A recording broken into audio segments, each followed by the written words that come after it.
ಈ ಸಮಾಜದ ಇಡೀ ಸಮಾಜ ಬೆಳಕಾಗಲಿ ಅನ್ನುವಂತ ಮಾತನ್ನ ಹೇಳ್ತಾ ಇಂದು ಮೊಟ್ಟ ಮೊದಲ ಬಾರಿಗೆ ಈ ಒಂದು ಕಾರ್ಯಕ್ರಮ ನಡೀತಾ ಇದೆ. ಆ ಕಾರ್ಯಕ್ರಮ ಯಶಸ್ವಿಪೂರ್ಣವಾಗಿ ನಡೀಬೇಕಾದ್ರೆ ತಮ್ಮೆಲ್ಲರ ಸಹಕಾರ ಅತ್ಯಗತ್ಯ. ತಾವೆಲ್ಲರೂ ಇಂದು ಇಂಥ ಒಂದು ಸಮಾವೇಶದಲ್ಲಿ ಪಾಲ್ಗೊಂಡಿದ್ದೀರಿ. ನಿಜಕ್ಕೂ ಇದು ಇತಿಹಾಸದ ಪುಟದಲ್ಲಿ ಸೇರಬೇಕಾದಂತಹ ಕಾರ್ಯಕ್ರಮ ಅಂದ್ರೂ ತಪ್ಪಾಗಲಿಲ್ಲ.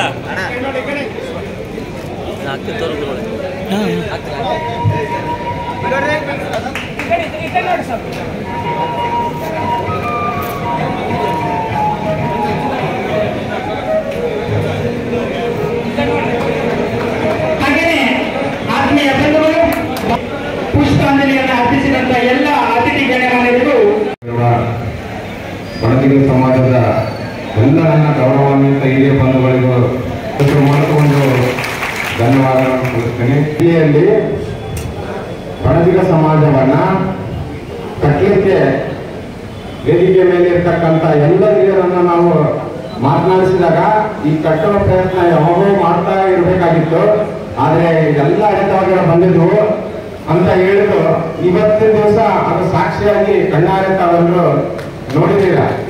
ಆದರೂ ಕೂಡ ಬಣಜಿಗ ಸಮಾಜವನ್ನ ಯಾದಗಿರಿ ಜಿಲ್ಲೆಯಲ್ಲಿ ಬಹಳ ಶಕ್ತಿಯುತವಾಗಿ ನಾವು ಕಟ್ಟಲಿಕ್ಕೆ ನಾವೆಲ್ಲರೂ ಕೂಡ ಸಿದ್ಧರಾಗಿದ್ದೇವೆ ಅಂತಕ್ಕಂಥ ಸಂದೇಶವನ್ನ ಈ ಸಂದರ್ಭದಲ್ಲಿ ತಿಳಿಸ್ತಾ, ಬಹುಶಃ ಯಾದಗಿರಿಗೆ ಬಂದಾಗ ನಾವೆಲ್ಲರೂ ಸೇರಿ ಇವತ್ತು ಯಾದಗಿರಿ, ಸುರ್ಪೂರು, ಶಾಪೂರು, ಹುಣಸ್ಗಿ, ಕೆಂಬಾವಿ, ಗುರುಮಿಕ್ಕಲ್ ಎಲ್ಲ ಹಿರಿಯ ಬಂಧುಗಳು ಎಷ್ಟು ನಮಗೆ ಸ್ಪಂದನೆ ಮಾಡಿದ್ದಾರೆ ಅಂತಂದ್ರೆ ಆ ಎಲ್ಲ ಸ್ಪಂದನೆಗೆ ನಿಜವಾಗ್ಲೂ ಕೂಡ ಅವರಿಗೆ ಇಡೀ ನಮ್ಮ ಬಂಧುಗಳ ವತಿಯಿಂದ ಸಾಷ್ಟಾಂಗ ನಮಸ್ಕಾರಗಳನ್ನು ಸಲ್ಲಿಸುವ ಮೂಲಕ ಧನ್ಯವಾದಗಳನ್ನು ಸಲ್ಲಿಸುತ್ತೇವೆ. ಇವತ್ತು ಬಣಜಿಗ ಸಮಾಜವನ್ನ ಆರ್ಥಿಕವಾಗಿ ನಮ್ಮ ಬಂಧುಗಳು ಯಾರಾದ್ರೂ ಕೂಡ ತೊಂದರೆಯಲ್ಲಿದ್ದರೆ ಅವರಿಗೆ ಸದೃಢವಾಗಿ ಗೊಳಿಸಬೇಕು. ಮತ್ತು ಇವತ್ತು ಸರ್ಕಾರದಲ್ಲಿ ನಡೀತಿರ್ತಕ್ಕಂಥ ತುಳು ಮೀಸಲಾತಿಗಾಗಿ ಹಲವಾರು ಹೋರಾಟಗಳು ನಡೀತಾ ಇದ್ದಾವೆ. ಆದರೆ ನಮ್ಮ ಸಮಾಜದ ಬಂಧುಗಳಿಗೆ ಈಗಾಗಲೇ ತುಳು ಮೀಸಲಾತಿ ಸಿಕ್ಕಿದೆ. ಮೀಸಲಾತಿ ಸಿಕ್ಕರೂ ಕೂಡ ಅದು ಜಾರಿ ಆಗ್ತಾ ಇಲ್ಲ. ಕೆಲವೊಂದಿಷ್ಟು ಹಳ್ಳಿಗಳಲ್ಲಿ ಬಹಳಷ್ಟು ತೊಂದರೆಗೆ ಜನರು ಒಳಪಡ್ತಾ ಇದ್ದಾರೆ. ಇವತ್ತು ಮುಖ್ಯವಾಗಿ ನಾನು ಒಂದು ವಿಷಯ ಹೇಳ್ಬೇಕಂತಂದ್ರೆ, ದಯಮಾಡಿ ವೇದಿಕೆ ಮುಂಭಾಗದಲ್ಲಿ ಕೂತಿರ್ತಕ್ಕಂಥ ಪ್ರತಿಯೊಬ್ಬರು ಕೂಡ ಈ ಸಮಾಜದ ಅಧ್ಯಕ್ಷತೆಯನ್ನ ವಹಿಸಿಕೊಂಡವರು. ಈ ಮಾತನ್ನು ನಾನು ನಮ್ಮೆಲ್ಲರಿಗೂ ತಿಳಿಸ್ತಾ ಇದ್ದೀನಿ.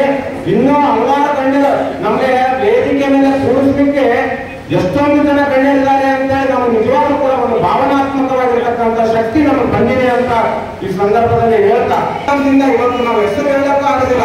ಯಾದಗಿರಿ ಜಿಲ್ಲೆಯ ಪ್ರತಿಯೊಬ್ಬ ಸಮಾಜದ ಬಂಧುಗಳು ಪ್ರತ್ಯಕ್ಷವಾಗಿ ಪರೋಕ್ಷವಾಗಿ ಈ ಕಾರ್ಯಕ್ರಮವನ್ನು ಯಶಸ್ವಿ ಮಾಡಿದ್ದಾರೆ ಅಂತೇಳಿ ನೇರವಾಗಿ ಸಂದೇಶವನ್ನು ಮುಟ್ಟಿಸಲಿಕ್ಕೆ ಇಷ್ಟಪಡ್ತೀನಿ. ಬಂಧುಗಳೇ, ಇವತ್ತು ಕರ್ನಾಟಕ ರಾಜ್ಯದಲ್ಲಿ ಬಣಜಿಗ ಸಮಾಜದ ಬಗ್ಗೆ ಮತ್ತು ನಮ್ಮ ಕಾಯಕದ ಬಗ್ಗೆ ಯಾರಾದರೂ ಒಂದ್ಸಾರಿ ಮತ್ತೊಮ್ಮೆ ಇನ್ನು ಮುಂದೆ ಮಾತನಾಡಬೇಕಾದ್ರೆ 100 ಬಾರಿ ಎಚ್ಚರಿಕೆಯಿಂದ ಮಾತನಾಡಬೇಕಂತೇಳಿ ಈ ಮೂಲಕ ಯಾಕೆ ಸಂದೇಶವನ್ನು ಕಳಿಸ್ತಾ ಇದ್ದೀವಿ. ಆಗ್ತಾ ಇದೆ ಅಂತಂದ್ರೆ ಇನ್ನು ಮುಂದೆ ನಮ್ಮ ಸಮಾಜ ಸುಳ್ಳಿರೋದಿಲ್ಲ ಅಂತೇಳಿ ಇಷ್ಟೊಂದು ಜನಸಂಖ್ಯೆವಾಗ ತಾವು ಸಾಕ್ಷಿಯಾಗಿದ್ದಾರಲ್ಲ, ತಮ್ಮೆಲ್ಲರೂ ಮತ್ತೊಮ್ಮೆ ಅನಂತ ಧನ್ಯವಾದಗಳನ್ನು. ಒಗ್ಗೇರಿಯಾಗಿರ್ಬೋದು, ದಯಮಾಡಿ ಎಲ್ಲರೂ ಕ್ಷಮೆ ಇರಬೇಕು. ಯಾರು ಪ್ರತ್ಯೇಕವಾಗಿ ತಗೊಳ್ಳಿಕ್ಕೆ ಆಗ್ತಾ ಇಲ್ಲ. ತಮ್ಮೆಲ್ಲರಿಗೆ ನೀವು ಬಂದಿದ್ದಕ್ಕೆ ನಮಗೆ ಆನಂದ ಬಾಷ್ಪ ಬರ್ತಾ ಇದೆ ಅಂತ ಹೇಳ್ಬೋದು. ಸಂಘಟನೆ ಯಾಕೆ ನಮ್ಮ ಸಮುದಾಯಕ್ಕೆ ಪ್ರತಿ ಸಮುದಾಯದ ವ್ಯಕ್ತಿಯಲ್ಲಿ ಸ್ವಾಭಿಮಾನವನ್ನ ಹುಟ್ಟಿಸುವಂತ ಕೆಲಸ ಈ ಸಂಘಟನೆ ಮಾಡ್ತದೆ. ಸಮಾಜದಲ್ಲಿ ನಾವು ಧೈರ್ಯಕ್ಕೆ ಅಡ್ಡಾಡಬೇಕಾದ್ರೆ ಸಂಘಟನೆ ಬೇಕು, ಏನೇ ಕೆಲಸ ಮಾಡಬೇಕಾದ್ರೆ ಸಂಘಟನೆ ಬೇಕು. ನೀವು ನೋಡ್ರಿ, ಯಾವುದೇ ಆಫೀಸ್ ಹೋಗ್ಲಿ, ಈ ಮತ್ತು ಕರ್ನಾಟಕ ರಕ್ಷಣಾ ವೇದಿಕೆ ಇರಲಿ, ಇಲ್ಲಿ ಯಾವುದೋ ಒಂದು ಸಂಘಟನೆ ತಿಳ್ಕೊಂಡ್ರೆ ಅವರು ಪದಾಧಿಕಾರಿಗಳು ಹೋದ್ರೆ ಆಫೀಸರ್ ಎಷ್ಟು ಹಂಚಿ ನಡ್ಕೊತಾರ. ಯಾಕ ಇಂದ ಅವರಿಂದ ಸಮುದಾಯ ಅವರಿಂದ ಒಂದು ಸಂಘಟನೆ ಇದೆ, ಇವ್ರು ಏನಾದ್ರು ಮಾತು ಕೇಳಿದ್ರೆ ಆ ಸಮುದಾಯ ಬರ್ತದೆ, ಆ ಸಂಘಟನೆ ಬರ್ತದೆ, ನಮ್ಗೆ ತೊಂದರೆ ಆಗ್ತದೆ ಅಂತೇಳಿ ತಿಳ್ಕೊಂಡು ಈ ಕಾಲದೊಳಗ ಈ ಸದ್ಯ ಪರಿಸ್ಥಿತಿಯೊಳಗ ನಾವು ಸಮಾಜವನ್ನು ಸಂಘಟನೆ ಮಾಡಿದ್ರೆ ಯಾವ ವ್ಯಕ್ತಿಯು ಯಾವ ಕ್ಷೇತ್ರದಲ್ಲೂ ಮುಂದುವರೆಕಾಗಿಲ್ಲ. ಶೈಕ್ಷಣಿಕ ಕ್ಷೇತ್ರ ಇರ್ಬೋದು, ಇನ್ನೂ ಎಲ್ಲ ಕ್ಷೇತ್ರಗಳಿಗೆ ಸಾಕಷ್ಟು ಕೊಡುಗೆಯನ್ನ ಕೊಟ್ಟಿರುವ ಸಮಾಜ ನಮ್ಮ ಬಣಜಿಗ ಸಮಾಜ. ಹಿಂದೆ ಮುಂದೆ ಶ್ರೀಮಂತರಿಗೆ ಬಡವರಿಗೆ ಬಟ್ ಯಾವಾಗ ನಾವು 3 ದಾರಿಗಳಾಗಿದೆ.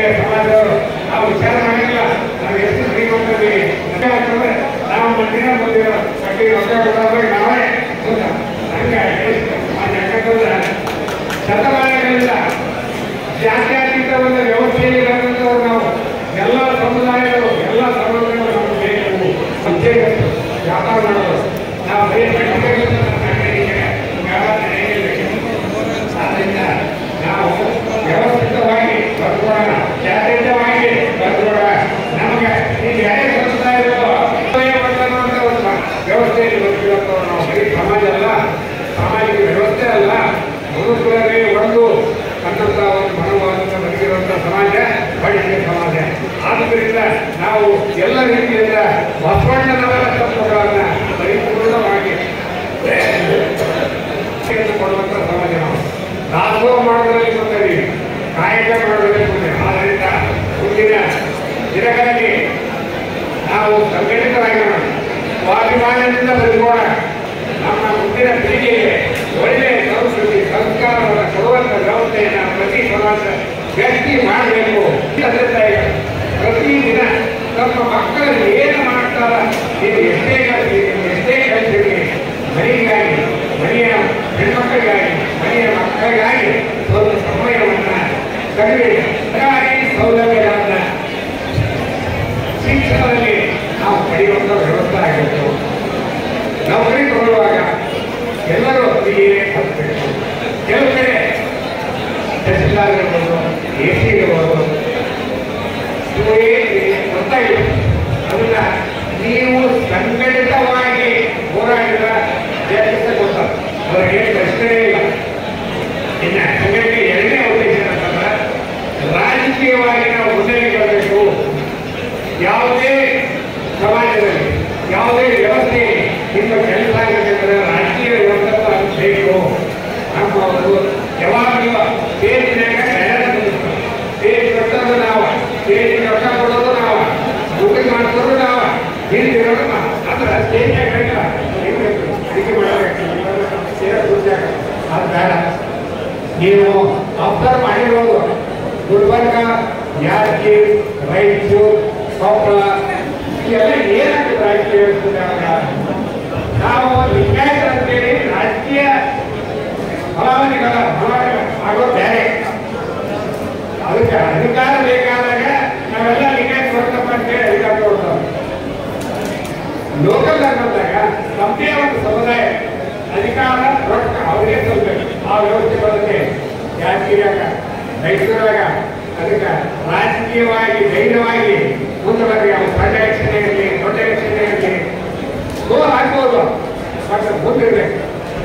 ಅದು ನನ್ನ ಕಲ್ಪನೆ. ಯಾಕಂತಂದ್ರೆ ರಾಜಕೀಯ ಇರಲಾರ್ದ ಈ ಸಮಾಜ ವ್ಯವಸ್ಥೆ ಕೆಟ್ಟದು. ನಾವು ರಾಜಕೀಯವಾಗಿ ಸಬಲಾಗಿದ್ದರಷ್ಟೇ ನಮ್ಗೆ ಏನಾದ್ರು ನಡೀತಿದೆ. ನಮ್ಮ ಮನೆ, ನಮ್ಮ ರೊಕ್ಕ, ನಮ್ಮ ಆಸ್ತಿ, ನಮ್ಮ ವ್ಯಾಪಾರ ಉಳಿಸ್ಕೋಬೇಕಾದ್ರೂ ರಾಜಕೀಯ ಬೇಕಿದೆ ಅಂತ ವ್ಯವಸ್ಥೆ ಬಂದೈತೆ ಸಮಾಜ.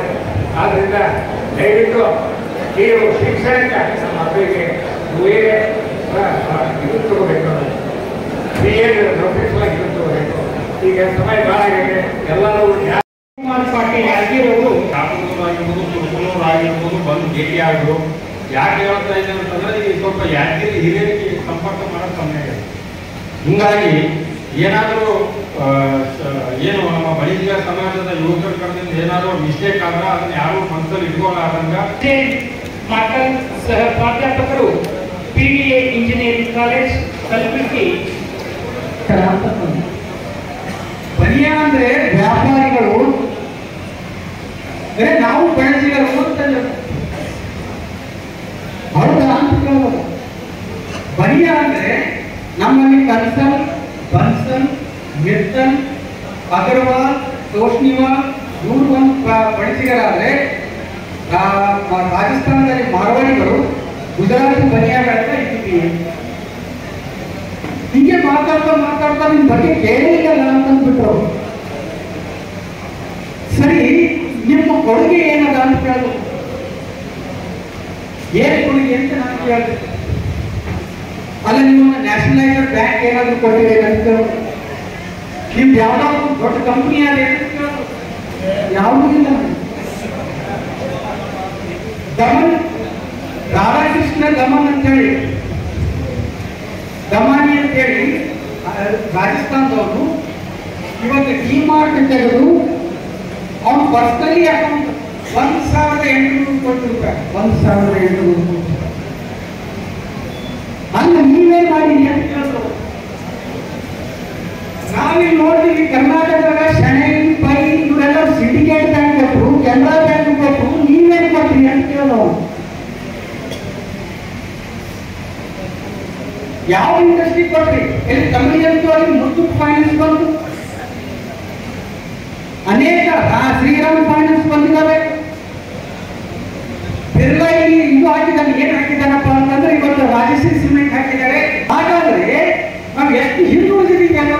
ವಿಷಯ ನಿಮಗೆ ಗೊತ್ತಿರಬೇಕು. 1943ರಲ್ಲಿ ಬ್ರಿಟಿಷ್ ರಾಣಿ ಎಲಿಜಬೆತ್ ಭಾರತಕ್ಕೆ ಭೇಟಿ ಕೊಡೋಳಿದ್ರು. ಕ್ವೀನ್ ವಿಕ್ಟೋರಿಯಾ ಅವಳು ಯಾರ ಜೊತೆ ಅಂದ್ರೆ ಈ ಭಾರತದ 11 ಶ್ರೀಮಂತರ ಜೊತೆ ಆಕೆ ಒಂದು ಮುಂದಿತ್ತು ಪ್ರೋಗ್ರಾಮ್. ಆದ್ರೆ ಬರೋ ಕ್ಯಾನ್ಸಲ್ ಆಯ್ತು. ಯಾಕಂದ್ರೆ 1942ರಲ್ಲಿ ಜಲಿಯನ್ವಾಲಾ ಚಳವಳಿ, ಗಾಂಧೀಜಿ ಚಳವಳಿಯಿಂದ ಇಡೀ ದೇಶ ತತ್ತರಿಸಿದ್ದು ಬರೋದು ಕ್ಯಾನ್ಸಲ್ ಆಯ್ತು. ಯಾರ ಜೊತೆ ಅಂದ್ರೆ 11 ಜಗತ್ತಿನ ದೇಶದ 11 ಶ್ರೀಮಂತರಲ್ಲಿ ಅದರಲ್ಲಿ 9ನೇ ಶ್ರೀಮಂತ ನಮ್ಮ ಲಿಂಗಾಯತ ಬೆಳೆಸಿದ ನಾರಾಯಣ ಮಲ್ಲಪ್ಪ.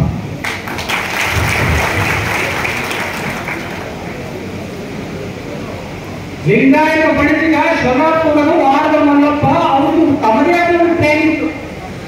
ಅವರೆಲ್ಲ ಹೋಗ್ಬೇಕಾದ್ರೆ ತಂದೆ ಟ್ರೈನ್ ಹೋಗ್ತಿದ್ದವು. ಇಡೀ ತನ್ನ ಆಸ್ತಿಯನ್ನ ಸಮಾಜದ ಏಳಿಗೆಗಾಗಿ ತ್ಯಾಗ ಮಾಡಿ ವಾರದ ಮಲ್ಲಪ್ಪ ಆದ್ಮೇಲೆ ಇನ್ಯಾರು ಹೋದಲ್ಲಿ ತ್ಯಾಗ ಬೇಕು. ಈಗ ಹೋಗ್ತಿದ್ದಾರೆ ಭಾರತ ಫೋರ್ಸ್ ಕಲ್ಯಾಣಿ. ಭಾರತ ಫೋರ್ಸ್ ಅಂತ ಒಂದು ದೊಡ್ಡ ನ್ಯಾಷನಲ್ ಕಂಪನಿ, ದೊಡ್ಡ ಕಂಪನಿ ಇದೆ. ಅದು ಬಿಟ್ಟರೆ ನಮ್ಮ ಶುಗರ್ ಫ್ಯಾಕ್ಟರಿಗಳು ಮೀಡಿಯಂ ಸ್ಕೇಲ್ ಇಂಡಸ್ಟ್ರಿ. ಅಂದ್ರೆ ನಮ್ಮ ಕೇಳ್ಕೊಳ್ಳೋದು ಯಾವುದು ಇಲ್ವೇ ಇಲ್ಲ. ಅಸಲಿ ಮನಸ್ಸಿಗೆ ಉಳಿದ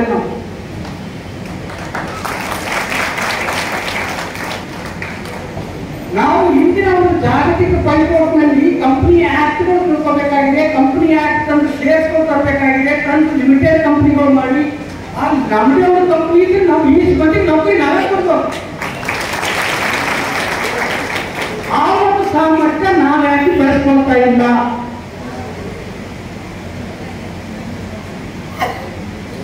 ಇದು ಬಹಳ ಮುಖ್ಯ.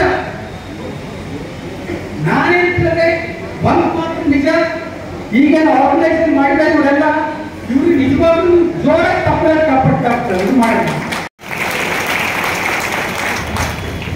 ಇವತ್ತ ಟೋಪಿ ಬಿದ್ದಿಲ್ಲ, ಟೋಪಿ ಹಾಕೊಂಡು ನಮ್ಮ ಬಣಿಸಿಗರು ಬಿಳಿ ಟೋಪಿ ಅಲ್ಲ, ವ್ಯಾಪಾರ ಮಾಡಿ ಬೈಗೆ ತಕ್ಕೋಬೇಕು. ಅದು ಬಿಟ್ಟು ನಾವು ಇವತ್ತು ನಾಳೆ ಹೆಂಗೆ ಕಳಿಸ್ಕೊಳ್ತೀರಪ್ಪ, ರೊಕ್ಕ ಹೆಂಗೆ ಕಳಿಸ್ತಂದ್ರೆ ಹಣದವ್ರ ರೂಪಾಯಿ ರೊಕ್ಕ ಕಳಿಸ್ಕೊಂಡೆ, ಅಣ್ಣ ತಮ್ಮ ಕೇಸ್ ಹಾಕಿ ಕಳಿಸ್ದೆ.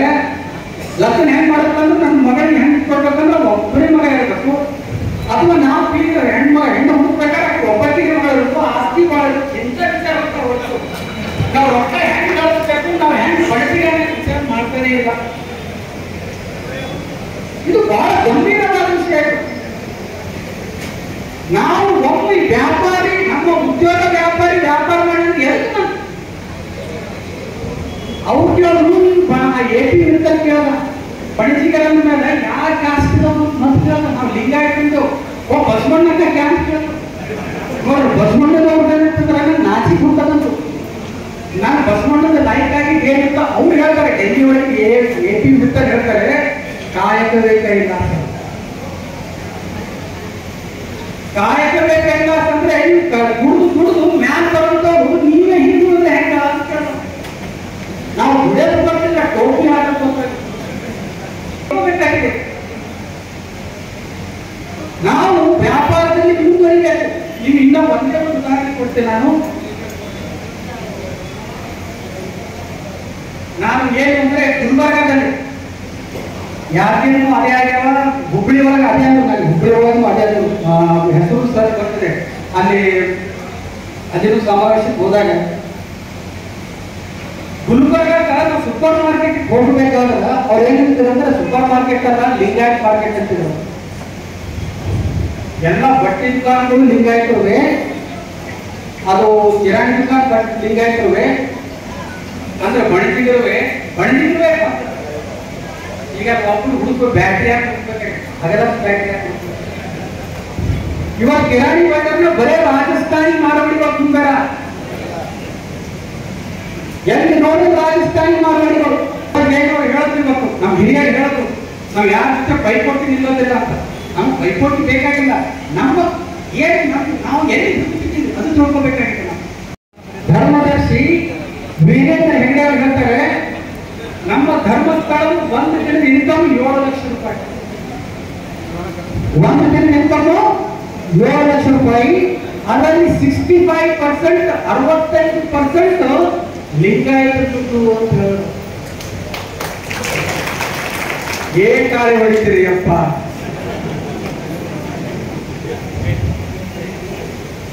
ಏಳು ಲಕ್ಷ ಅಂತಂದ್ರೆ ದಿನಕ್ಕಾಗ ಎಷ್ಟೈತ್ರಿ? 4.5 ಲಕ್ಷ ನಮ್ಮ ರೊಕ್ಕ. ತಿಂಗಳಿಗೆ ಎಷ್ಟಾಯ್ತು? 1,20,00,000. ವರ್ಷಿಗೆ ಎಷ್ಟಾಯ್ತು? 14 ಕೋಟಿ ರೊಕ್ಕ ಅನ್ಕೊಳ್ಳತ್ತ. ನೀವು ಧರ್ಮಸ್ಥಳ ಹೋಗಿ ಬಿಡ್ತೀರಿ, ಉಡುಪಿಗೆ ಹೋಗಿ ಅಲ್ಲಿ ಇಷ್ಟು ರೊಕ್ಕ ಹಾಕ್ತೀರಿ, ಅಲ್ಲಿ ಶೃಂಗೇರಿ ರೊಕ್ಕ ಹಾಕ್ತೀರಿ. ತಿರುಪತಿಗೆ ಎಷ್ಟು ಮಂದಿ ಹೋಗ್ತೀವಿ?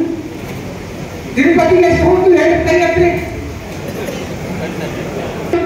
ಲಂಡನ್. ನಿಮ್ಮ ಮನೆಗೆ ಯಾರು ಹೇಳ್ರಿ? ನೀವು ಕೈ ಕೆಟ್ಕೊಂಡ್ರೆ ನಮ್ಮ ಮನೆದವ್ರು ಅಲ್ಲ. ನಿಮ್ಮ ಮನೆ ದೇವರು ಮಾಡಿ, ನಿಮ್ಮ ಧರ್ಮ ಪಾಲನೆ ಮಾಡಿ. ನಮ್ಮ ರೊಕ್ಕ ನಮ್ಮ ಬೇಕು. ನಮ್ಮ ಹಣೆಗಾರ ಒಂದು ಚಾನಲ್ ಮಾಡೋದು, ಟಿವಿ ಚಾನಲ್ ಮಾಡೋದಾಗ್ತಾ ಇಲ್ಲ. ಇವತ್ತು ಶೃಂಗೇರಿ ಮಠದ 2 ಚಾನಲ್ ಇದೆ, ತಿರುಪತಿ 3 ಚಾನಲ್ ಅವ, ಅಷ್ಟ ಚಾನಲ್ ಅವ, ಲಿಂಗಾಯತ ಒಳ್ಳೆಯ ಒಂದು ಚಾನಲ್ ಇದೆ. ಯಾಕಿಂದ ನಮ್ಮ ರೊಕ್ಕ 3 ಕೋಟಿ ಹೊರಗುಂಟವ. ಮತ್ತು ಪಟ್ಟಿಕಾರಿ ಯಾರು ಕೊಡ್ಬೇಕು?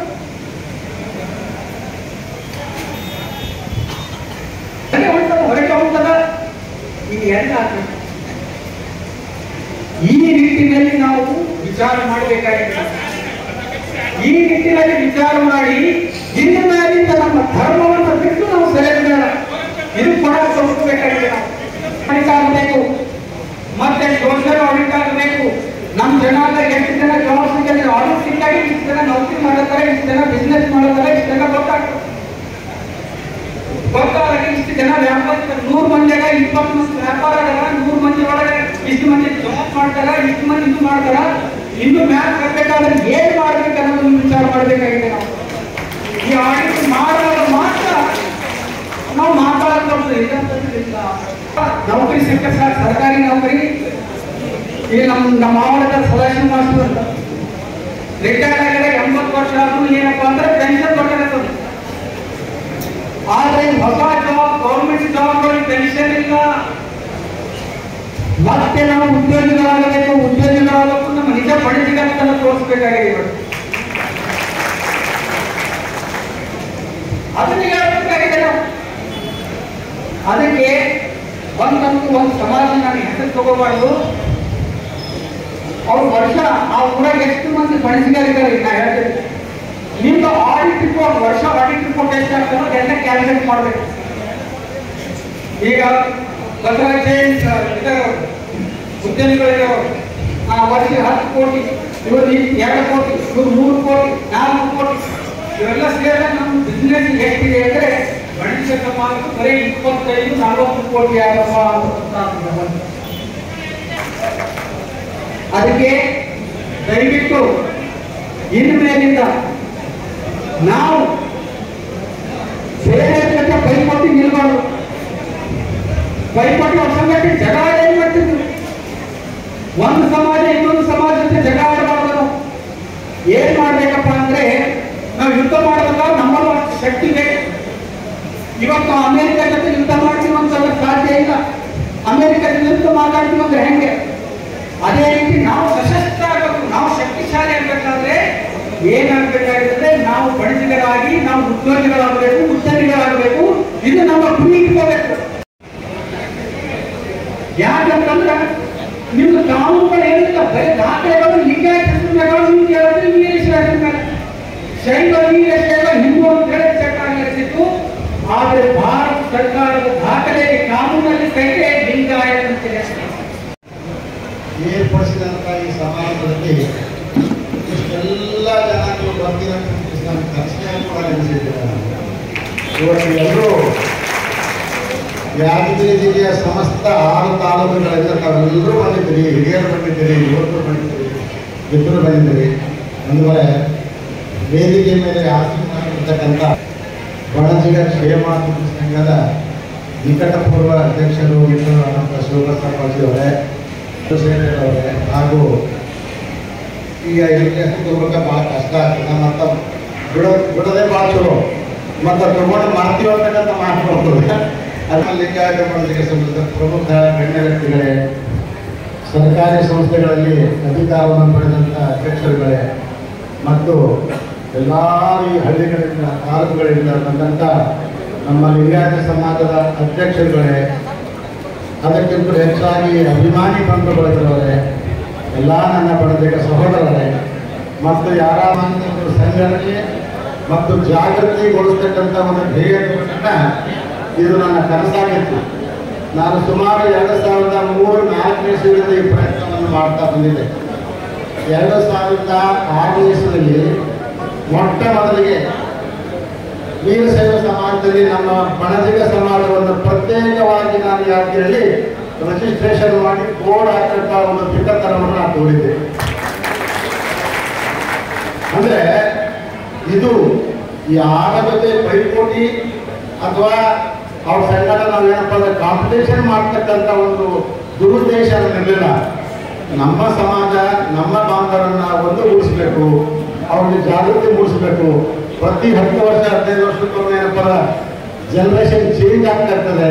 ಹೊಸ ಜನರೇಷನ್ ಅಲ್ಲಿ ಕೂಡ ನಮ್ಮ ಸಮಾಜದ ಬಗ್ಗೆ ಅರಿವು ಮೂಡಿಸಬೇಕು, ಒಗ್ಗಟ್ಟು ತರಬೇಕು.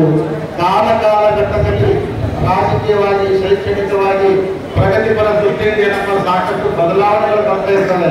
ಆ ಬದಲಾವಣೆಗಳ ಬಗ್ಗೆ ಎಚ್ಚರ ಕೊಡಬೇಕು, ಒಗ್ಗಟ್ಟು ತರಬೇಕು, ಸಹೋದರತ್ವ ತರಬೇಕು ಅಂತಕ್ಕಂಥ ಒಂದು ಮೂಲ ಉದ್ದೇಶ ನಮ್ಮದಾಗಿದೆ. ಅಲ್ಲಿ ನಮ್ಮ ವೀರಶೈವ ಸಮಾಜದಲ್ಲಿರ್ತಕ್ಕಂಥ ಇತರ ಉಪಜಾತಿಗಳಲ್ಲಿ ಅಥವಾ ಇನ್ನಿತರ ಬೇರೆ ಸಮಾಜದ ಬಂಧುಗಳನ್ನು ನಾವು ಕಾಂಪಿಟೇಷನ್ ಮಾಡ್ತಕ್ಕಂಥದ್ದು ದೂರ ವಿಚಾರ ಆಗಲಿ ಕೆಟ್ಟ ವಿಚಾರ ಆಗಲಿ ನಮ್ಗೆ ಇರಲಿಲ್ಲ. ಒಂದು ಮನೆ ಇವತ್ತ ಆ ನನ್ನ ಕನಸನ್ನ ಇವತ್ತು ನನಗೇನಪ್ಪ ನಿಮ್ಮೆಲ್ಲರ ಜೊತೆಗೆ ನೋಡಿ ಇದ್ದು ಅದು ನನಸಾಗ್ತಕ್ಕಂಥ ಸಮಯ ಬಂದಿದೆ. ಈಗ ಬಹಳ ದೂರ ಇಲ್ಲ. ಅದು ನಾವೇನು, ನಮ್ಮ ಅಸ್ತಿತ್ವ ಏನು, ನಮ್ಮ ಸಮಾಜ ಏನು, ನಮ್ಮ ಶಕ್ತಿ ಏನು ಅಂತಕ್ಕಂಥ ಮಾತನ್ನ ಪ್ರತಿಯೊಂದು ರಂಗದಲ್ಲಿ ಕೂಡ ನಾವು ತಳದಿಂದ ತೋರ್ಸಕ್ಕೆ ಸಿದ್ಧನಿಗೆ ಆ ಸಮಯ ಬಂದಿದೆ ಅಂತಕ್ಕಂಥದ್ದನ್ನು ಕೇಳಿ ನೋಡಿ ನಾನು ಸಂತೋಷ ಆಗ್ತಾ ಇದೆ. ಲಿಂಗಾಯತ ಧರ್ಮ, ಲಿಂಗಾಯತ ವಯಸ್ಸು ನಾವು ಚಿಕ್ಕವರಿದ್ದಾಗ ನಮ್ಮ ಶಾಲೆಯ ಸಮಕಾಲದಲ್ಲಿ ಇನ್ನೂ ಗೊತ್ತಿರಬೇಕು. ನಾವು ಚಿಕ್ಕವರಿದ್ದಾಗ ಯಾರಪ್ಪ ಆದ್ರೂ ಲಿಂಗಾಯತರು ಲಿಂಗಾಯತರು ಲಿಂಗಾಯತ ಅಂತಕ್ಕಂಥ ಮಾತಿತ್ತು. ವೀರಶೈವ ಅಂತಕ್ಕಂಥ ಶಬ್ದ ಇದ್ದಿಲ್ಲ. ಆ ವೀರಶೈವ ಅಂತಕ್ಕಂಥ ಶಬ್ದ ಯಾವಾಗ ಬಂತು, ಮುಂದೆ ಪರಿವರ್ತನೆ ಮಾಡ್ತಕ್ಕಂಥ ಒಂದು ಸಮಯ ಬಂದಾಗ ಅನೇಕ ಬಸವಣ್ಣವರ ಕಾಲದಲ್ಲಿ ಪರಿವರ್ತನೆ ಆದಂಥ ಬೇರೆ ಜಾತಿಗಳಿರ್ಬೋದು. ತದನಂತರ ಕೂಡ ವೀರಶೈವ ಧರ್ಮ ಅಥವಾ ಲಿಂಗಾಯತ ಧರ್ಮವನ್ನು ಅದನ್ನ ಅನುಸರಿಸಿರ್ಬೋದು.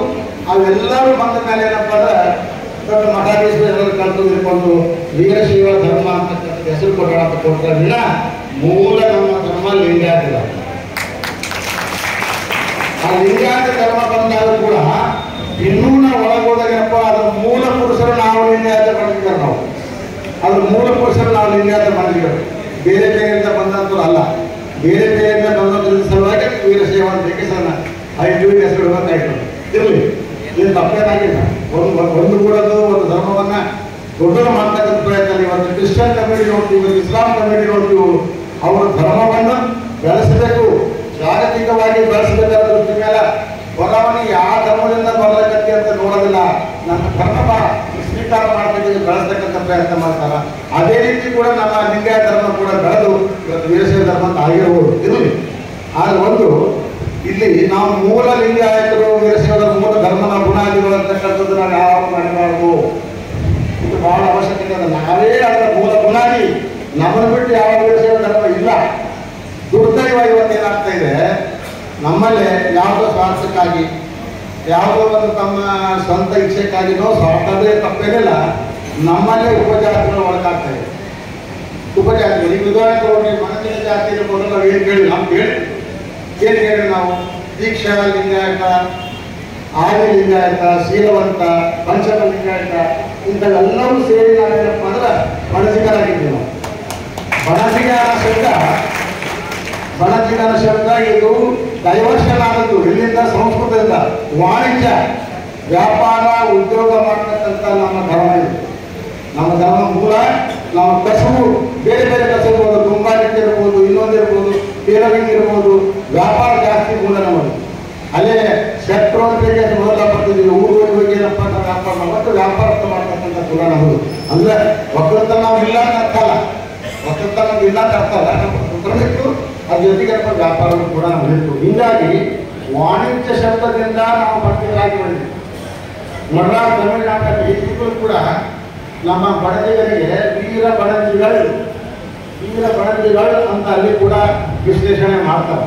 ಅಲ್ಲಿ ಕೂಡ ನಮ್ಮದು ಸಾಕಷ್ಟು ಏನಪ್ಪ ಅಂದ್ರೆ ಜನಸಂಖ್ಯೆ ಜಾಸ್ತಿ ಮಂದಿ ಅಂತ ಅವರೇ ಇವತ್ತು ಏನಪ್ಪ ಅಂದ್ರೆ ಮತ್ತು ವೀರಶೈವರಾಗಿ ನಮ್ಮ ಹತ್ರ ಇರಲಿ ವೀರಶೈವ. ಆದ್ರೆ ಇವತ್ತ ವೀರಶೈವದಲ್ಲಿ ಇನ್ನೊಂದು ನಮಗೆ ವ್ಯತ್ಯಾಸವಾಗಲಿಕ್ಕೆ ನಾವು ಮೇನ್ ಮಾತು ಹೇಳ್ತೇನೆ, ಆಮೇಲೆ ನಮ್ಮ ಮೂಲ ಮಾತಿಗೆ ಬರ್ತೇನೆ. ಮೇನ್ ಮಾತು ಅದು ಯಾವುದೇ ಕೂಡ ಒಂದು ಧರ್ಮ ದೊಡ್ಡದಾದಾಗ ಅಲ್ಲಿ ಸ್ವಾರ್ಥ ಬರ್ತದ, ಅಲ್ಲಿ ವಿಚಾರಗಳ ವ್ಯತ್ಯಾಸ ಬರ್ತಾವ, ಏನೇನೋ ಬರ್ತದೆ. ಬಂದು ಅಲ್ಲಿ ಹೊರದಾಟ ಹೋಗ್ತದೆ. ಎಷ್ಟು ಸಮಾಜ ಸಣ್ಣದಿರ್ತದೋ ಅಷ್ಟಲ್ಲಿ ಅಧಿಕತೆ ಇರ್ತದೋ ಒಗ್ಗಟ್ಟಿರ್ತದೆ. ಇವತ್ತು ನೋಡ್ಬೋದು ಬೇರೆ ಬೇರೆ ಸಮಾಜಗಳು, ಸಣ್ಣ ಸಮಾಜಗಳಲ್ಲಿ ಒಗ್ಗಟ್ಟ. ಇವತ್ತು ಯಾತ್ರೆ ನಾವು ನೋಡ್ತೀವಿ, ಇವತ್ತು 15 ಮನೆಯಿಂದ ವೈಶ್ಯ ಸಮಾಜ ಅವರು ಆರ್ಯ ವಾಸನಿ ಸಮಾಜಕ್ಕೆ ವರ್ಷ ಉತ್ಸವ ಮಾಡ್ತಾರೆ. 15 ಮನೆಗಳ ಉತ್ಸವ ಮಾಡ್ತಾರೆ. ನಮ್ಮ ಸಮಾಜ ದೊಡ್ಡದು. ನಾವು ದೊಡ್ಡದಾದ್ಮೇಲೆ ನಾನು ಮಕ್ಕಳು ಹೇಳ್ತೀನಿ, ನೀವು ಮಕ್ಕಳು ಹೇಳ್ತೀವಿ, ನಮ್ಮ ಮಕ್ಕಳು ಹೇಳ್ತಾರ. ಇವೆಲ್ಲ ನಮ್ದೇನ ಪರಿಸ್ಥಿತಿ ಸ್ವಾಭಾವಿಕ ಇರ್ತವ. ಅದನ್ನು ನಾವು ಜಾಗೃತಿ ಮಾಡಬೇಕು. ಮಹೇಶ್ವರ ಸಮಾಜ ಸ್ವಾಮಿಗಳ ಸಮಾಜ 80% ನೋಡು ಶಾಖೆಗಳು ಗರ್ಭುರಿ ಶಾಖಸಪ್ಪ ಆಗಿರ್ಬೋದು, ಮುಂತಾದ ಆಗಿರ್ಬೋದು, ಸ್ಪಂದನ ಶ್ರೀಗಳಾಗಿರ್ಬೋದು, ಎಲ್ಲರೂ ನಮ್ಮ ಬಂದಿನ ಸಮಾಜದಿಂದ ಬಂದವರ ಶಾಸಕಾಧ್ಯಕ್ಷರಾಗಿರ್ಬೋದು, ಗಾಳಿಕೋಟಿ ಇವೆಲ್ಲ ಬಂದಿನ ಸಮಾಜರು ಶರಣರಾದರು. ಅವರ ಇವತ್ತು ಗುಡಿಗಳು, ಅವರ ಇವತ್ತು ಮಠಗಳು, ಧಾರವಾಡ ಆ ಕಡೆ ದಾವಣಗೆರೆ ಪಿವಣಗೆರೆ ಎಲ್ಲ ಶರಣರು ನಮ್ಮ ಬಂದಿನ ಸಮಾಜ. ಆದರೆ ಲಿಂಗಾಯತ ಮೂಲ ಧರ್ಮದಲ್ಲಿ ನಮ್ಮ ಸಮಾಜ ಎಷ್ಟು ಆಳವಾಗಿ ಅನ್ಕೊಂಡು ಬಂದಾಗ ಅದು ನಡ್ಕೊಂತ ಬಂದಾಗ ಅಂತಕ್ಕಂಥದ್ದು ವಿಶೇಷವಾಗಿ ಇವತ್ತು ನಾವು ಗಮನಿಸಬೇಕಾಗಿದೆ. ರಾಜಕೀಯದಲ್ಲಿ ಎಷ್ಟು ಜನ 6 ಜನ 7 ಜನ ನಮ್ಮ ಲಿಂಗಾಯತ ಬಂದಿದ್ದ ಮುಖ್ಯಮಂತ್ರಿ. ಮೊದಲೇ ಲಿಂಗಪ್ಪ ಮುಖಂಡು ಬೊಮ್ಮಾಯಿ ಸಾಹೇಬರ ಏನಪ್ಪ ಅಂತಂದ್ರೆ ನಮ್ಮ ಮುಖ್ಯಮಂತ್ರಿ ಆದರು. ಆಗ ಇತ್ತೀಚೆಗೆ 89 ಇಸ್ವಿ ಆದಮೇಲೆ ಕೇವಲ ಇಬ್ಬರೇ 89 ಇಸ್ವಿ ವೀರೇಂದ್ರ ಪಾಟೀಲ್ ಆದಮೇಲೆ ಕೇವಲ ಯಡಿಯೂರಪ್ಪನವರು ಬೊಮ್ಮಾಯಿಯವರು ಬಿಟ್ಟರೆ ಯಾರು ನಮ್ಮ ಲಿಂಗಾಯತ ಸಮಾಜದವರು ಮುಖ್ಯಮಂತ್ರಿ ಆಗಿಲ್ಲ. ಈ ಕೊರತೆ ರಾಜಕೀಯದಲ್ಲಿ ಜಗದೀಶ್ ಶೆಟ್ಟರ್ ಕೊಡೋದು ಈ ಕೊರತೆ ಯಾರು ಉಂಟಾಗಿದೆ ನಮ್ಮ ರಾಜಕೀಯದಲ್ಲಿ? ಇದ್ರ ಬಗ್ಗೆ ಪ್ರಜ್ಞೆ ಇದೆ ನಮಗೆ.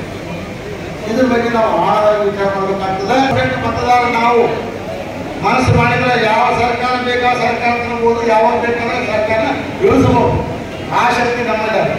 ಗ್ರಾಮ ಪಂಚಾಯತಿ ತಿಳ್ಕೊಂಡು ನಾವು ರಾಜ್ಯ ಮಟ್ಟದವರೆಗೆ MP ಸದಸ್ಯರಿಗೆ ನಾವು ಬದಲಾಯಿಸ್ತಕ್ಕಂಥ ಶಕ್ತಿ ನಮ್ಮಲ್ಲಿ. ಆ ಜಾಗೃತಿ ಕೂಡ ನಮ್ಮಲ್ಲಿ ಬರಬೇಕು.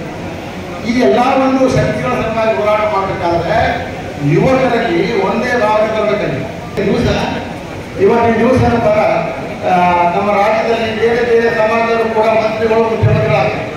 ಅವ್ರು ಯಾರಿಗೂ ಹೆದರಂಗಿಲ್ಲ. ಹೆದರ್ದಾದ್ರೆ ಏನಪ್ಪ ಅಂದ್ರೆ ಅವ್ರು ಸಮಾಜಕ್ಕೆ ಕೆಲಸ ಮಾಡ್ತಾರೆ, ಅವ್ರು ಸಮಾಜಕ್ಕಾಗಿ ಅಭಿವೃದ್ಧಿ ಮಾಡ್ತಾರೆ. ಅವ್ರು ಒಂದು ದಿವಸ ಕೂಡ ಲಿಂಗಾಯತ ಹೇಳ್ಬೇಕಂತಾರಪ್ಪ, ಮುಸಲ್ಮಾನ ಹೇಳ್ಬೇಕಂತಾರಪ್ಪ, ಇನ್ನೊಬ್ಬರು ಹೇಳ್ಬೇಕಂತಾರಪ್ಪ ಅಂತಕ್ಕಂಥ ಭಯ ಅವರಿಗಿಲ್ಲ. ಬಟ್ ಇವತ್ತು ನಮ್ಮ ಸಮಾಜದ ದುಡಿಮೆಗಳಿಂದ ನಮಗೆ ಅಷ್ಟೊಂದು ಲಾಭ ಆಗ್ತದೆ.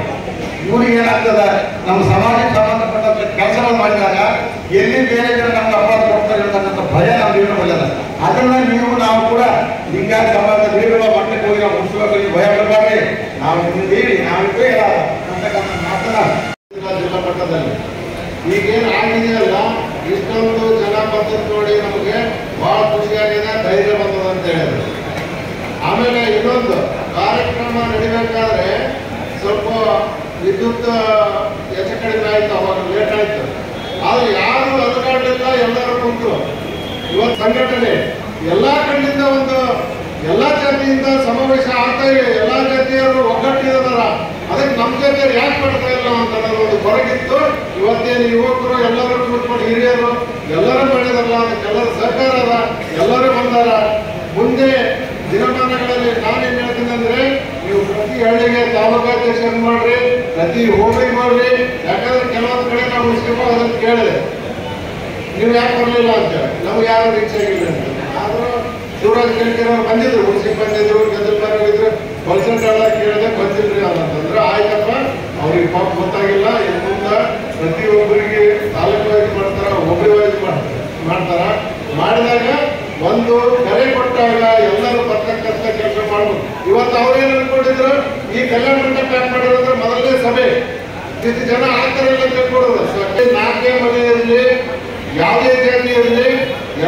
ರಾಜಕೀಯವನ್ನು ತಗೊಂಡೋಗತಕ್ಕಂಥ ಸಮಾಜ. ಯಾರೇ ನೋಡ್ರಿ ಒಂದು ಕಿರಾಣಿ ಅಂಗಡಿ ಯಾರೇ ಬಂದ್ರು ಅವರಿಗೆ ಏನ್ ಬೇಕಾದ್ರೂ ಕೊಡ್ತಾರ, ಕೊಟ್ರ ಕೊಡಪ್ಪ ಕೇಳ್ತಾರ, ಕೊಟ್ಟಿಲ್ಲ ಏನಂದ್ರು ಆಯ್ತು ಕೊಡಪ್ಪ ಹೋಗಿ ಬಿಡ ಅಂತ ಬರ್ತಾರ. ಅಂತ ಒಳ್ಳೆ ಮನೋಭಾವ ಇರತಕ್ಕಂಥ ನಮ್ಮ ಸಮಾಜ ಬಹಳ ಕಡೆ ನೋಡಿದೀವಿ ನಾವು. ಒಂದು ಹೋಟೆಲ್ ಬಿಸ್ನೆಸ್ ಆಗಿರ್ಬೋದು, ಕಿರಾಣಿ ಅಂಗಡಿ ಆಗಿರ್ಬೋದು, ಎಲ್ಲಾ ರೀತಿಯಿಂದ ವ್ಯಾಪಾರ ಮಾಡ್ತಕ್ಕಂಥ ನಮ್ಮ ಸಮಾಜ. ಆಮೇಲೆ ನಾವು ಹಿರಿಯರು ಹೇಳಿದ್ರು ಮೊದಲು ನಾವು ಬರೀ ಕಿರಾಣಿ ಅಂಗಡಿ ಅವು ಚಾದಂಗಡಿ ಅವು ಮಾಡ್ತಿದ್ವಿ.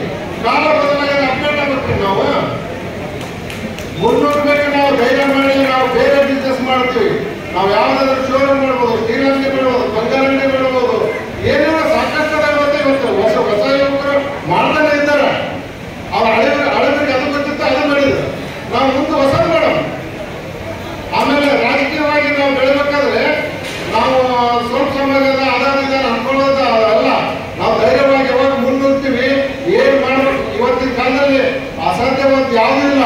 ಏನಾದ್ರೂ ಮಾಡ್ಬೇಕಾದ್ರೆ ಮನಸ್ಸು ಮಾಡಿದ್ರೆ ನಾವು ಏನಾದ್ರೂ ಆಗ್ಬೋದು. ಅದಕ್ಕೆ ಮಾಡ್ತಕ್ಕಂಥ ಮನಸ್ಸು ನಮ್ಮಲ್ಲಿ ಬರ್ಬೇಕು. ಅವಾಗ ನಾವು ನಮ್ಮಲ್ಲಿ ಛಲ ಇರ್ತಲ್ಲ, ಆ ಛಲ ಇದ್ರೆ ಏನಾದರೂ ಸಾಧನೆ ಮಾಡ್ಬೋದು. ಯಾವುದೇ ಕಾರಣಕ್ಕೆ ಹಿಂಜರ್ತಕ್ಕಂಥ ಕೆಲಸ ಮಾಡಬೇಡ್ರಿ, ಯಾರಿಗೆ ಅನ್ಸ್ತಕ್ಕಂಥ ಕೆಲಸ ಮಾಡಬೇಡ್ರಿ. ಏನೇ ಇದ್ರು ಯಾವುದೇ ನಮ್ಮ ಸಮಾಜದ ಕಟ್ಟ ಕಡೆ ಹಳ್ಳಿಯಲ್ಲಿ, ಕಟ್ಟ ಕಡೆ ಬಡವರಲ್ಲಿ ಯಾರೇ ಇರಲಿ, ಏನೇ ಒಂದು ಅಹಿತಕರ ಘಟನೆ ಹೋದ್ರೆ ಒಂದು ಹೂ ಕೊಟ್ಟರೆ ಎಲ್ಲರೂ ಸೇರ್ತಕ್ಕಂಥ ಕೆಲಸ ನಾವು ಮಾಡೋದು. ಅವಾಗ ನಾವು ರಾಜಕೀಯ ಮುಂದಕ್ಬೋದು, ಯಾವುದಕ್ಕೆ ಆದ್ರೂ ಮುಂದಕ್ಬೋದು. ಇವತ್ತ ಸಿದ್ದರಾಮಯ್ಯನವರು ದಾವಣಗೆರೆ ಕರೆಕ್ಟ್ ಹೂ ಕೊಟ್ರೆ ಎಷ್ಟೊಂದು ಜನ ಸೇರಿದ್ರು. ನಮ್ಮ ಸಮಾಜದವರು ಏನಾದ್ರೂ ನಾವೇ ಸೇರ್ಕೊಂಡು ನಾವು ಅವ್ರಿಗೆ ಸಪೋರ್ಟ್ ಮಾಡೋದು. ಯಾವುದೇ ಪಕ್ಷದಲ್ಲಿ ಎಲ್ಲೇ ಇರಲಿ ನಮ್ಮವ್ರು ಬೆಳ್ತಾರೆ ಅಂತಂದ್ರೆ ನಾವು ಬೆಳೆಸಕ್ಕಂಥ ಕೆಲಸ ನಾವು ಮಾಡಿದ್ರೆ ಸಮಾಜ ಉದ್ಧಾರ ಆಗ್ತದೆ. ಸಮಾಜದ ಎಲ್ಲರಿಗೂ ಯುವಕರಿಗೆ ಒಂದು ಶಕ್ತಿ ಬರ್ತದೆ, ಹಿರಿಯರಿಗೂ ಒಂದು ಶಕ್ತಿ ಬರ್ತದೆ. ರಾಜ್ಯದ ಮುಖ್ಯಮಂತ್ರಿ ಆದಂತ ಸಂದರ್ಭದಲ್ಲಿ ಜಗದೀಶ್ ಶೆಟ್ಟರ್ ಅವರಿಗೆ ಎಷ್ಟು ಧನ್ಯವಾದ ಸಲ್ಲಿಸಿದ್ರು ಸಾಕಾಗಲ್ಲ. ನಮ್ಮ ಸಮಾಜ ಬೇರೆ ಸಮಾಜಗಳು ಇವತ್ತಿನ 2A ಮೀಸಲಾತಿಯಾಗಿ ಸಾಕಷ್ಟು ಹೋರಾಟಗಳನ್ನು ಮಾಡಲಾಗತ್ತವೆ. ಆದ್ರೆ ಜಗದೀಶ್ ಶೆಟ್ಟರ್ ನಮಗಾಗಿ, ನಮ್ಮ ಮಕ್ಕಳ ಅಭಿವೃದ್ಧಿಗಾಗಿ ಅಂತಂದ್ರ 2A ಮೀಸಲಾತಿ ರಿಸರ್ವ್ ಮಾಡಿರೋ ಒಂದು ಚಪ್ಪಾಳೆ.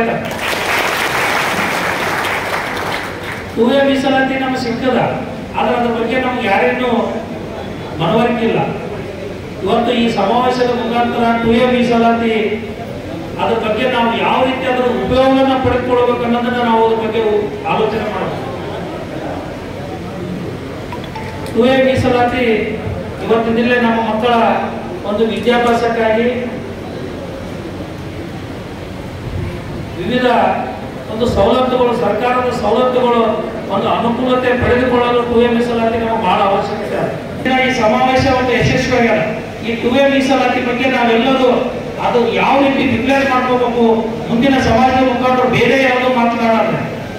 2A ಮೀಸಲಾತಿ ಏನಪ್ಪ ಅಂತಂದ್ರೆ ನಾವು ಯಾವ ಡಿಕ್ಲೇರ್ ಮಾಡ್ಕೋಬೇಕು, ನಾವು ಏನು ಮಾಡ್ಬೇಕು ಅನ್ನೋದ್ರ ಬಗ್ಗೆ ನಮ್ಮ ಸಮಾಜದ ಒಂದೆಲ್ಲ ಈ ಕಾರ್ಯಕ್ರಮದ ಯಶಸ್ವಿಗೆ ಕಾರಣೀಭೂತರಾದಂಥ ಎಲ್ಲರಿಗೂ ಒಂದು 2A ಮೀಸಲಾತಿ ಬಗ್ಗೆ ತಿಳಿಸಬೇಕು ಅಂತ ಒಂದು ಮಾತನ್ನ ಹೇಳ್ತಾ ತಮ್ಮೆಲ್ಲರಿಗೂ ಆ ಒಂದು ರಾಜಕೀಯ ಕೀಲಿ ಕೈ ನಮ್ಮ ಸಮಾಜದ ಬಂಧುಗಳು ಪಡೆದುಕೊಂಡಾಗ ಮಾತ್ರ ನಮ್ಮ ಕಷ್ಟ ಕಾರ್ಪಣ್ಯಗಳಿಗೆ ಶಾಶ್ವತ ಪರಿಹಾರ ಮಾಡುವಂತ ಶಕ್ತಿ ಬರುತ್ತೆ ಅಂತ ನಮ್ಮಲ್ಲಿ ಕೇಳಿಕೊಂಡೆ. ಅದರ ಜೊತೆಗೆ ಪ್ರತಿಯೊಂದು ಹಳ್ಳಿ ನಿರ್ಕೊಂಡು ಒಂದು ಜಿಲ್ಲಾ ಮಟ್ಟದಲ್ಲಿ ಆ ಒಂದು ಗ್ರಾಮದ ಹಂತವಾಗಿ ನಾವೇನಾದರೂ ನಮ್ಮ ಸಮಾಜದ ಬಂಧುಗಳು ಒಗ್ಗಟ್ಟಾಗಿ ಕಟ್ಟಿದ್ದೇವೆ ಇಡೀ ಯಾದಗಿರಿ ಜಿಲ್ಲೆ ಅಲ್ಲ, ಇಡೀ ರಾಜ್ಯ ಅಲ್ಲ, ದೇಶವನ್ನು ಆಳುವಂತ ಶಕ್ತಿ ನಮ್ಮಲ್ಲಿ ಭಗವಂತ ಕೊಟ್ಟಿದ್ದಾನೆ. ತಪ್ಪಿಕೊಳ್ಳಬಹುದು, ಮಾತಿನಲ್ಲಿ ವ್ಯತ್ಯಾಸ ಆದರೂ ಕೂಡ ಕ್ಷಮೆ ಇರಲಿ. ನಮ್ಮಲ್ಲಿರ್ತಕ್ಕಂಥ ಒಟ್ಟಿಗೆ ಮನೋಭಾವನೆಯನ್ನು ಸಂಪೂರ್ಣ ತೆಗೆದುಕೊಂಡಾಗ ಮಾತ್ರ ನಾವು ನಮ್ಮ ಯಾರೇ ಅವರನ್ನು ವ್ಯಾಪಾರ ದೃಷ್ಟಿಯಲ್ಲಿ ಆಗಿರ್ಬೋದು, ಸಾಮಾಜಿಕ ದೃಷ್ಟಿಯಲ್ಲಿ ಆಗಿರ್ಬೋದು, ರಾಜಕೀಯ ದೃಷ್ಟಿಯಲ್ಲಿ ಆಗಿರ್ಬೋದು, ವಿವಿಧ ರಂಗದ ಒಂದು ಶಿಕ್ಷಣದಲ್ಲಾಗಿರ್ಬೋದು, ಎಲ್ಲದರಲ್ಲೂ ಕೂಡ ಮುಂಚೂಣಿಯಲ್ಲಿ ಬರಲಿಕ್ಕೆ ಸಾಧ್ಯ ಆಗ್ತದೆ. ಆ ಸಮಾವೇಶದಲ್ಲಿ ಬಿ ಸೋಮಣ್ಣನವರು, ಜಗದೀಶ್ ಶೆಟ್ಟರ್ ಅವರು, ಪ್ರಭಾಕರ್ ಕೋರೆ ಅವರು ಒಳಗೊಂಡಂತೆ ಇನ್ನೂ ಅನೇಕ ನಮ್ಮ ರಾಜಕೀಯ ಗಣ್ಯರನ್ನು ಒಳಗೊಂಡು ಅವರೆಲ್ಲ ಸಂಪರ್ಕ ಮಾಡಿ ಯಾವ ರೀತಿ ನಮ್ಮ ಕಾರ್ಯಕ್ರಮವನ್ನು ಮಾಡಬೇಕು, ನಮ್ಮ ಸಮಾಜದ ಕಟ್ಟಕಡೆಯ ವ್ಯಕ್ತಿ ಇವತ್ತು ಬಗ್ಗೆ ಯಾವ ರೀತಿ ನಾವು ಕಾಳಜಿ ಮಾಡಬೇಕು, ಬಣಿಜಿಗ ಪಂಚಾಯತ್ ಸಹಕಾರ ಸಂಘ ಯಾವ ರೀತಿಯಾಗಿ ನಾವು ಮಾಡಬೇಕು, ಸಮಾಜದ ಎಲ್ಲರನ್ನು ಹಿರಿಯರನ್ನು ತೆಗೆದುಕೊಂಡು ಯಾರು ಕೂಡ ಅನೇಕ ಬಸ್ಗಳು ಹಿರಿಯರು ಮತ್ತು ಕಿರಿಯರನ್ನು ತೆಗೆದುಕೊಂಡು ಆ ಕಮಿಟಿ ರಚನೆ ಮಾಡಿದ ನಂತರ ಬರ್ತಕ್ಕಂಥ ಮುಂದಿನ 5 ತಿಂಗಳಲ್ಲಿ ಮಾನ್ಯ ಜಗದೀಶ್ ಶೆಟ್ಟರು ಮತ್ತು ಪ್ರಭಾಕರ್ ಕೋರೆ ಅವರು BS ಯಡಿಯೂರಪ್ಪನವರು ಕೂಡ ಇವರು ಮಾಹಿತಿಯನ್ನು ಕೊಟ್ಟು ಆ ಜಗದೀಶ್ ಶೆಟ್ಟರ ನೇತೃತ್ವದಲ್ಲಿ ಅವತ್ತೇ ಒಂದು ಲಿಂಗಾಯತ ಪಂಚಾಯತ್ ಸಹಕಾರ ಸಂಘವನ್ನು ಅವತ್ತೇ ನಾವು ಉದ್ಘಾಟನೆ ಮಾಡಿಸ್ಬೇಕಂತ ನಾವೆಲ್ಲರೂ ಬೇಕಾಗಿರ್ತೀವಿ. ಮುಂದೆ ಒಂದು 3 ತಿಂಗಳಲ್ಲಿ ನಾವೆಲ್ಲರೂ ಏನ್ ಮಾಹಿತಿ ಕೊಡ್ತೀವಿ ಆ ಮಾಹಿತಿಯನ್ನು ತೆಗೆದುಕೊಂಡು ನಾವೆಲ್ಲ ಸಮಾಜದ ಗುರಿಯರ ನೇತೃತ್ವದಲ್ಲಿ ಒಂದು ನಿರ್ಣಯ ತೆಗೆದುಕೊಂಡು ಮಾಡಬೇಕಂತ ನಾವೆಲ್ಲ ಆಸೆ ಮಾಡಿದ್ವಿ.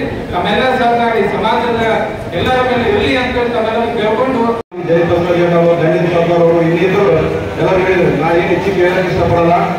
ಈ ವ್ಯವಸ್ಥೆಯಲ್ಲಿ ರಾಜಕೀಯವಾಗಿ ಸದೃಢವಾಗಿ ಯುವ ಶಕ್ತಿಯನ್ನು ಇಡೀ ಜಿಲ್ಲಾ ಮಟ್ಟದಲ್ಲಿ ಯಶಸ್ವಿಯಾಗಿ ಸಂಘಟನೆ ಬಲಿಷ್ಠವಾದಾಗ ಮಾತ್ರ ನಿಮ್ಮಿಂದ ಎಲ್ಲನೂ ಬರ್ತದೆ. ಗ್ರಾಮ ಪಂಚಾಯತಿ ಬರ್ತದ, ತಾಲೂಕು ಜಿಲ್ಲಾ ಪಂಚಾಯತಿ ಬರ್ತದ, ಶಾಸಕರು ಬರ್ತದ, ಮುಖ್ಯಮಂತ್ರಿಗಳು ಬರ್ತದ.